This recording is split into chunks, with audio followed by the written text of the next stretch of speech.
Her words cut like a blade, dripping with venom. "He's lying, Mom. He's always despised me." My stepdaughter's lips curled into a smirk, sharp and calculated. Her eyes shimmered with a rehearsed innocence, her voice wavering just enough to seem genuine. And my wife, Lena, the woman I'd vowed my life to, stood there, her gaze locked on me like I'd already been judged. I'm James, and I learned the brutal truth that betrayal doesn't always come from strangers. Sometimes it's wrapped in the warmth of a wedding vow and calls itself family. You'd think years of building a life, a partnership, a shared dream would mean something. But in one devastating evening, it all shattered because a manipulative 20-year-old wove a web of lies in her mother's ear. Hey, readers, before we dive deeper, don't forget to follow for more stories like this, and give a thumbs up if you're hooked. That night is etched in my memory like jagged glass. The living room glowed too harshly, the silence pressed too heavily, Lena's eyes too distant.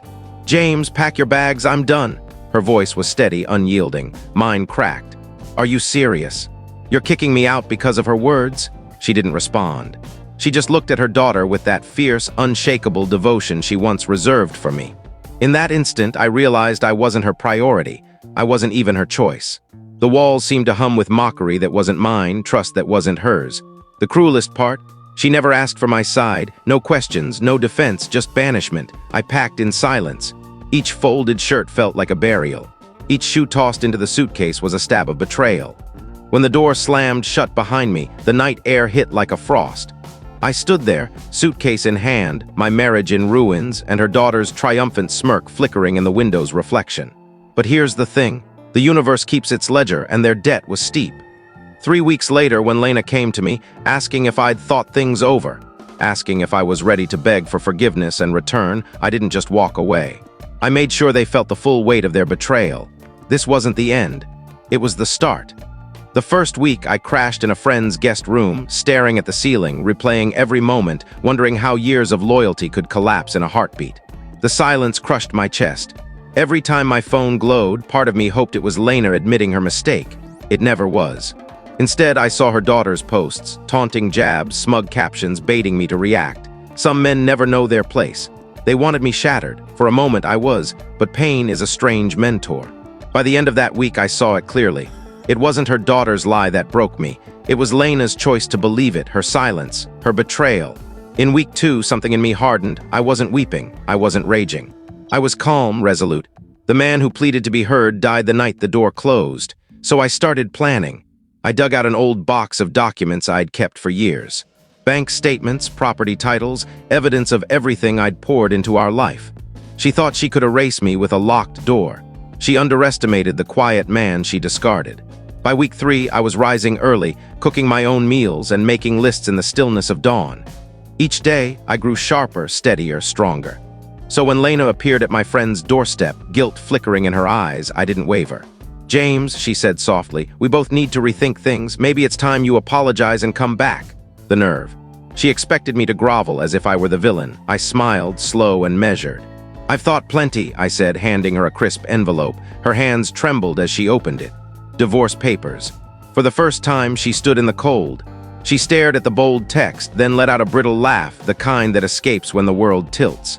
"James, this is absurd. You're hurt. We don't need to go this far." I leaned against the doorframe, arms crossed, calm as the night breeze. "You believed her lies without asking me once. You threw me out like garbage. And now you want me to apologize?" Her voice climbed, desperate. "She's my daughter. What was I supposed to do, dismiss her?" The words stung, but they clarified. Her daughter always came first. I'd never been her partner, just a convenience. I stepped closer, voice low.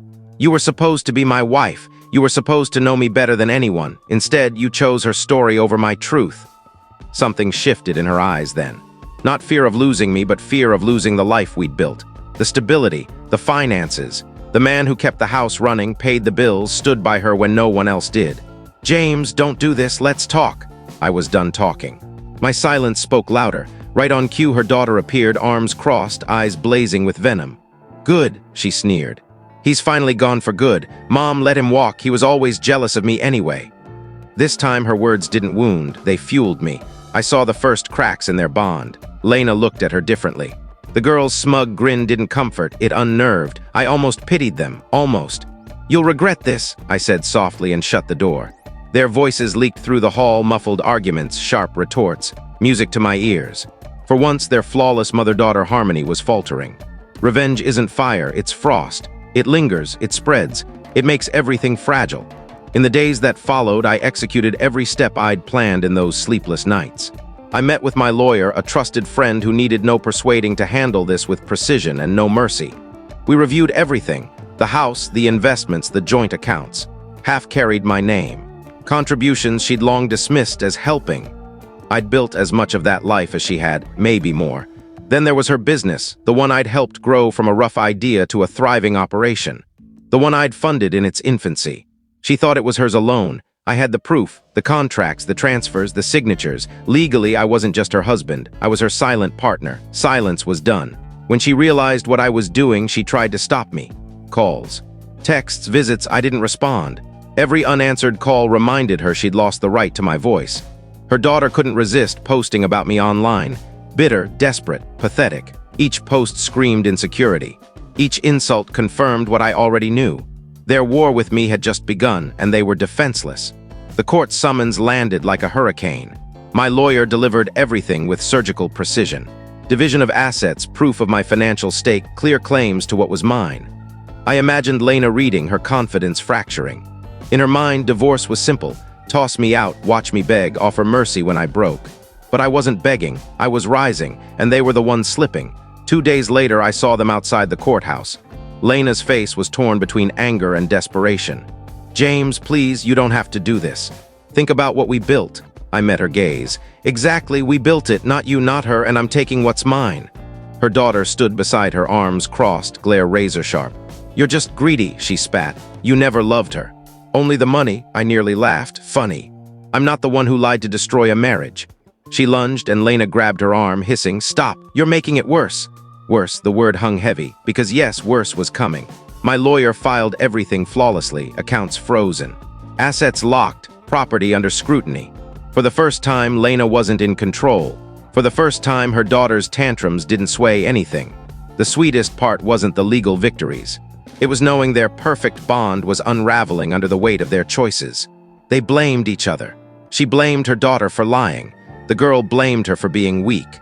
Their alliance, once strong enough to exile me, was now consuming them from within. And I wasn't done yet, because revenge isn't just about reclaiming what's yours. It's about ensuring they never forget the cost of betraying you. Court hearings began, and with each session, I stripped away Lena's facade further. The confident woman who once stood in our living room, ordering me to leave, now sat hunched in a suit, faltering under questions she couldn't answer. My lawyer dismantled her like a house of cards, and every attempt to diminish my role in the business was crushed by evidence. Emails, receipts, contracts, all bearing her signature next to mine. She shrank with every revelation. Her daughter never missed a hearing, sitting in the back, arms crossed, glaring at me. She wanted me to feel small, invisible. But the longer she sat there, the more her resentment showed, and whispers in the gallery wondered why she looked so bitter while I remained composed, unshaken. The pivotal moment came during cross-examination when my lawyer asked, "Did you or did you not expel your husband from your home without discussion or evidence of fault?" Lena stumbled, her eyes darting to her daughter for rescue. But the girl couldn't speak for her, and Lena was alone, choking on her choices. I didn't gloat. I just sat there, my silence louder than words. Later in the parking lot, her daughter followed me, her voice dripping with spite.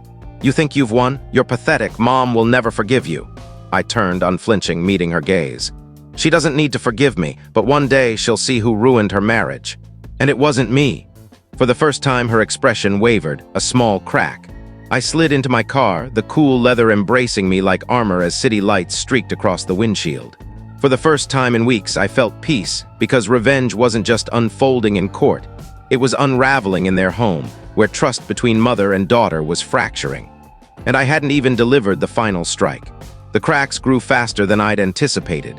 Mutual friends told me Lena was questioning her daughter, every word, every story, every late-night excuse. What was once blind faith turned to doubt until one night Lena broke. "You ruined everything," the daughter screamed back, blaming me, the courts, her mother's weakness. Their war was no longer private. It was public, and I stayed silent because I didn't need to intervene. They were dismantling each other perfectly. The second hearing sealed it. The judge ruled in my favor for half the assets and acknowledged my stake in the business. Lena's face drained of color as the words rang out, and her daughter stormed out mid-session, slamming the door so hard it echoed. That night I received a brief, desperate text from Lena. "James, please, we can fix this. Let's talk without lawyers." I stared at the screen for a long time. Once I would have clung to those words. Now they felt empty, almost offensive. I didn't reply. Instead, I crafted my final act of quiet revenge. My lawyer and I arranged to transfer my share of the business into a trust, funding scholarships for women who'd been betrayed or silenced. Every dollar that left her grip became a reminder of my pain turned into their freedom. When Lena learned of it, her fury was explosive. Friends said she screamed at her daughter, blaming her for pushing me to this, while the girls shouted back that it was Lena's fault for ever marrying me. Their bond turned to dust, scattered by the wind. I stood on the balcony of my new apartment, breathing the crisp night air, free and untouchable. I hadn't just left her. I'd rewritten the story's end. The final hearing felt less like a legal battle and more like a burial, not of her life, but of her pride, her control, her power. The judge's ruling was clear, and I walked away with my rightful share, and more importantly, my freedom. Lena sat there, shoulders slumped, her daughter whispering furiously beside her. But even the girl couldn't hide the fear in her eyes as their world crumbled, and neither knew how to rebuild. I didn't rush out.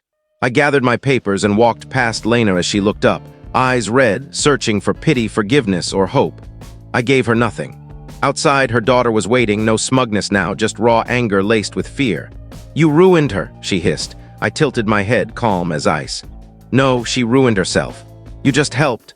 Her face twisted, but she had no response because she knew. Deep down, she knew. Weeks later, I heard Lena sold the house, the one I'd made a home, to cover legal fees. The business, once steady, began to falter without my quiet support. Her daughter moved out, leaving Lena alone in a smaller apartment, bitter and broken. I didn't watch from spite. I watched from strength, from distance. Because revenge isn't about outshouting those who wronged you.